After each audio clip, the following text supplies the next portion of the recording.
Ang atin pong episode ngayong gabi ay pinamagatan po namin Bounce Back. Bounce back. Meaning sa atin pong buhay, spiritual, personal, sa buhay po natin sa church, we all undergoes mga setbacks, mga sufferings, Yes. mga frustrations, disappointments, kasama po sa buhay yon.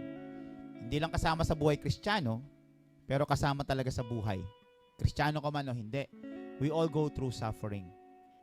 At bilang mga Kristiyano, ang pagkakaiba natin sa Kristiyano sa hindi Kristiyano, although we undergo the same path into suffering, meron tayong Diyos at meron tayong Kristo na nangako that in His time, He will make things all beautiful.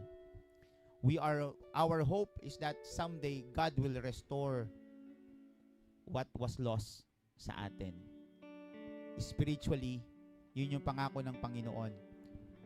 One day, He will come back and He will give restoration and order sa lahat sa atin.